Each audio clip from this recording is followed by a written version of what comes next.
आइए बच्चों, आज हम पढ़ते हैं NIOS बोर्ड की subject Hindi book second chapter number 12 Padmakar. अब पद्माकर जो कवि हैं वो भी रीति काल के कवि माने जाते हैं। ये मध्यकालीन जो युग है वो कवि हैं। अब इसमें भी क्या है, श्रृंगार का वर्णन है, कृष्ण की भक्ति का वर्णन है और उसकी लीलाओं का वर्णन है। और यहाँ पर पद्माकर ने प्रकृति का चित्रण समझाया है कि प्राकृतिक चित्रण कैसे है। तो पहला जो इनका पद है वो है वसंत। अब वसंत ऋतु के बारे में क्या बोलना चाह रहे हैं। और भांति कुंजन में गुंजरत भौर भीर,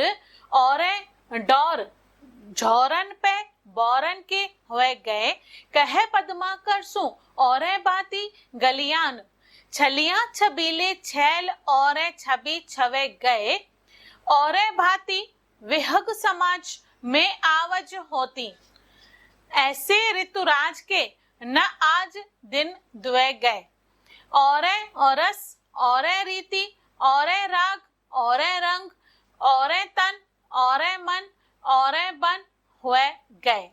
अब यहाँ पर वसंत ऋतु का वर्णन करते हुए पद्माकर यह बताना चाह रहे हैं कि जिस प्रकार वसंत ऋतु के आते ही किस तरह से जो भौरे हैं वो फूलों के चारों ओर मंडरा रहे हैं, प्राकृतिक वातावरण कैसा लग रहा है, हर तरह से जो फूलों की सुगंध है वो छाई रही है। तो कह रहे हैं और भांति कुंजन में गुजरत भौर भीड़, कि भौरों की जो भीड़ है वो कुंजन में यानी फूलों में क्या हो रही है, भीड़ लग गई है, यानी कि उन फूलों का रस पान कर रहे हैं। और डौर झौरन पे बौरन के हुए गए, कि ऐसे लग रहा है कि सारे भौरे जो हैं वो मदपान कर रहे हैं। चारों ओर जो प्राकृतिक वातावरण है बहुत ही शोभायमान लग रहा है। और यह पद्माकर बता रहे हैं, कहे पद्माकर सु और भांति गलियान, की चारों ओर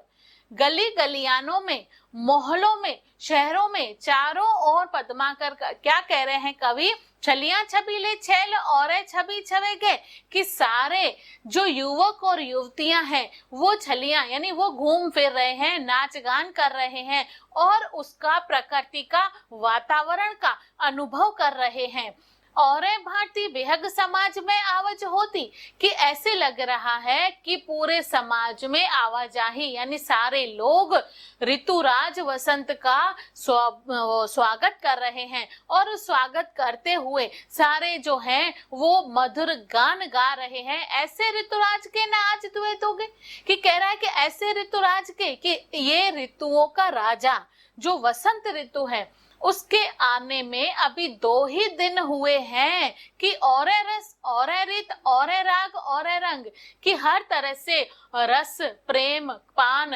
और हर तरह से सुगंधित वातावरण हो रहा है। और तन और मन और बन हुए गए, कि तन मन वन उपवन सब कुछ खिल गया है। किस प्रकार, जिस प्रकार वसंत ऋतु के आने से हर तरफ से खुशहाली का वातावरण हो जाता है, उस वातावरण को यहाँ समझाते हुए कह रहे हैं कि ऐसे ऋतुराज के आते ही 2 ही दिन में हर वन उपवन तन मन की जो दशा है वो बदल गई है। सारा जो प्राकृतिक वातावरण है वो बदला सा लग रहा है, हर एक वातावरण में परिवर्तन का अनुभव हो रहा है।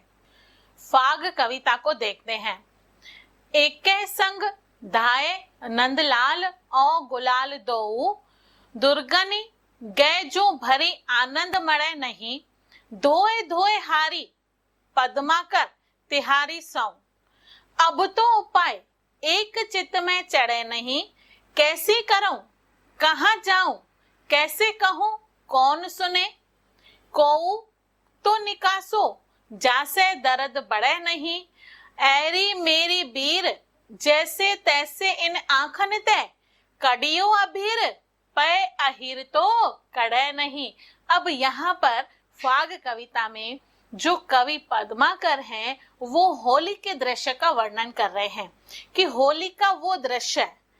जिस दृश्य में गोपी ने कृष्ण के साथ गुलाल से होली खेली थी और उस अबीर को वो किस तरह से अपनी आंखों में बसा बैठी, उसका यहाँ पे उसके हृदय में यहाँ पे क्या भाव प्रकट हुए हैं गोपी के, वो यहाँ पद्माकर बताना चाह रहे हैं। कह रहे हैं एके संग धाये नंदलाल औ गुलाल दो, कि एक साथ ही, एक के संग यानी एक ही साथ, दाए नंदलाल, नंदलाल यानी कृष्ण के लिए आया है, और गुलाल दो, और गुलाल दोनों यानी गुलाल और नंदलाल दोनों एक साथ ही क्या हो गए हैं, मेरी आंखों में बस गए। कैसे बस गए? दुर्गन गए जो भरी आनंद मरे नहीं, कि गुलाल जो है वो मेरी आंखों में इस तरह से चढ़ गया है, यानी अंदर डल गया है आंखों में। अबीर जो है वो गुलाल को बताया है कि कह रहा है कि वो मेरी आंखों में इस तरह से डल गया है कि मैं अपनी आंखों से स्पष्ट रूप से देख तो क्या आंखें खोल भी नहीं सक रही हूँ, मेरा सारा आनंद चला गया। धोए धोए हारी, मैं अपनी आंखों को धो धोकर हार गई हूँ, यानी इतना देर तक अपनी आंखों को धो रही हूँ उस गुलाल को निकालने के लिए। धोई धोई हारी पद्माकर तिहारी सौ,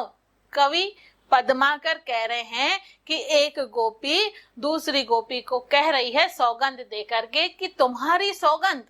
मैं सच कह रही हूँ कि बहुत देर से मैं अपनी आंखों को धो धो कर अब तो हार चुकी हूँ, आंखों में से ये गुलाल निकल ही नहीं रहा है। अब तो उपाय एक चित्त में चढ़े नहीं, कि इसको निकालने का कोई उपाय मेरी चित्त में चढ़ नहीं रहा है, यानी मेरे दिमाग में कोई भी योजना आ नहीं रही है कि किस प्रकार मैं अपनी आंखों में ये अबीर चले जाने का, यानी गुलाल के चले जाने का मैं उपाय करूं, और किस तरह से ये जो गुलाल है अपनी आंखों से निकालूं, कैसी कराऊं, कहाँ जाऊं, यानी क्या करूं, कहाँ जाऊं, किसको कहूं, कौन सुने, कोई मेरी सुनता ही नहीं है। को तो निकासो, कि कोई तो आओ, कोई तो निकालो, जासे दर्द बढ़े नहीं, कि जिससे मेरा दर्द बढ़ नहीं जाए, कि मेरा दर्द बढ़ जाए इससे पहले कोई तो मेरे पास आओ, कोई तो मेरी सुनो, कि मेरे आंखों में जो इतनी पीड़ा हो रही है गुलाल के जाने की, तो कोई तो आओ जो मेरा ये गुलाल मेरी आंखों से निकालो। अरे मेरी बीर जैसे तैसे ना कंटे, कह रहे कि ए मेरी सखी जिस जैसे तैसे, यानी किसी भी तरह से इन आंखों से काटियो अबीर, की जैसे तैसे मुश्किल से आंखें धो धो कर कि किस तरह से मैंने अबीर को तो अपनी आंखों से निकाल दिया, यानी गुलाल को तो मैं अपनी आंखों से निकाल सकती हूँ, मैंने निकाल दिया, पर पै अहीर तो कढ़े नहीं, पर ये जो अहीर मेरे आंखों में चढ़ गया है उसको तो कोई निकाल ही नहीं सकता, उसको मैं काट ही नहीं सकती, कोई काट नहीं सकता। अब इसका भावार्थ क्या है? यहाँ पर अबीर और अहीर दो बातों को बताया है। अबीर का मतलब है गुलाल, और अहीर जो बताया कि जब आप पद्य में देखेंगे डिटेल में तो है कि ए अहीर का छोरा, अहीर का छोरा, ए अहीर जब बताया है तो अहीर बताया है श्री कृष्ण को, कि किस प्रकार मैंने अपनी आंखों से इस गुलाल को तो धो धोकर थक हार कर निकाल भी दिया, लेकिन ये जो अहीर यानी ये जो कृष्ण मेरी आंखों में बस गया है उसको मैं किसी भी प्रकार से निकालना नहीं चाहती, मैं निकाल ही नहीं सकती।